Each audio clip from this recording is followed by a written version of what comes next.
Howdy folks, Billy G with Thank God It's RC. Today we are starting a new build of the TRC with the new chassis.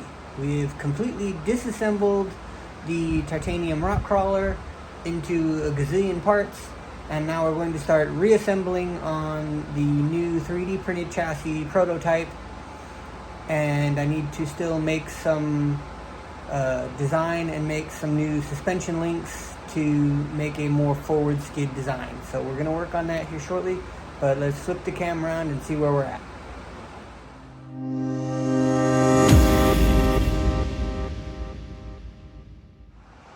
Alright, here is the chassis from the titanium rock crawler, TRC. Here's all his axles and servo, his transmission and motor, shocks and more shocks, and drive shafts and carrier bearing, all his links. So we tore everything apart. Now we're going to rebuild it on this new prototype chassis that we designed. Gave it a little more belly clearance, opened up the front a little bit, made it actually 3 grams lighter than the other one.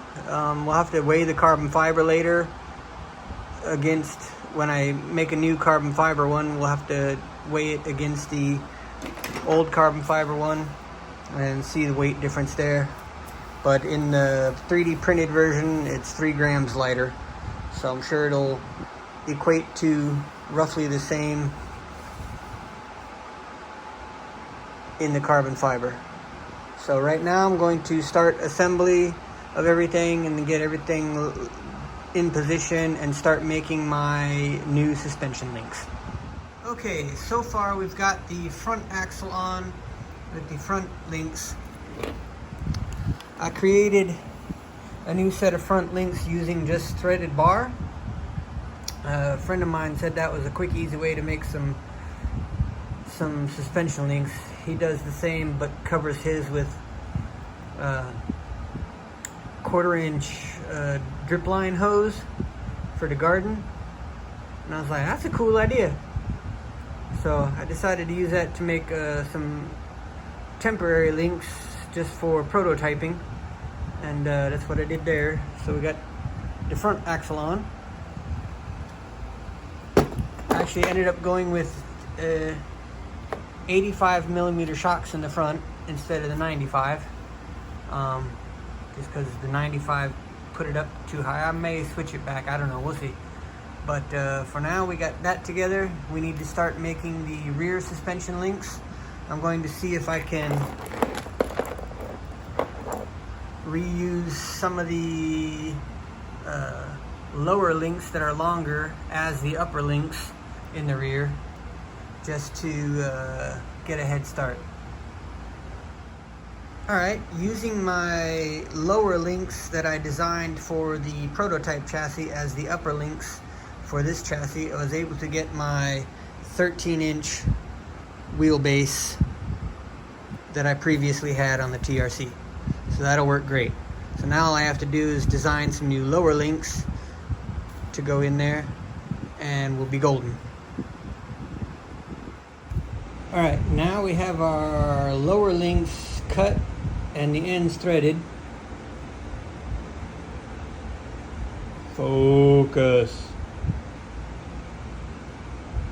Now we just need to figure out how to bend them into kind of said shape. I used the piece of wire coat hanger as my template guide to bend up and cut for what I wanted. So now I need to make the same bend in the actual links. Okay, so here's what I did. I found a inside radius from a wood project I was working on, and used 3 clamps and pulled the bar into the inside radius, and I'll let it sit there for a second, and then I'll take it out and put the other one in. We'll see how it goes. Okay, so I followed the procedure in the large ring, and then I followed the same procedure in a smaller ring and used a hammer to tap the ends into submission. So now I have a nice curve that matches my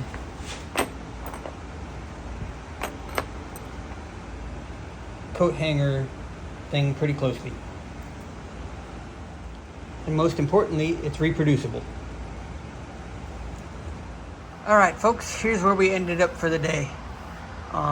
We changed out our chassis on the TRC for the new prototype chassis with more ground clearance, or more belly clearance, new suspension links design, moving the skid as far forward as we can get it without interfering with the tires. So now we should be able to clear the top of the rock wall. I still have left to install the transmitter for the receiver. I moved the battery from up front. I got rid of the battery tray because there's no space in here anymore. So we're going to put the battery on the winglet. And I need to install the transmitter. Probably going to put it in front of the transmission down in here somewhere, or stuck to the back of the servo, or tied up here or tied there. I might tie it somewhere, we'll see. No big deal. And I had to order new drive shafts because the drive shafts lengths changed dramatically when I changed the skid forward. So this is our new prototype design. We're going to test it out after we get some new drive shafts. We'll get it all tested and see if it performs better than the original chassis setup that we had. Alright, this has been Billy Jean with Thank God It's RC. Thanks for watching. Stay tuned for the next episode where we see how this thing does.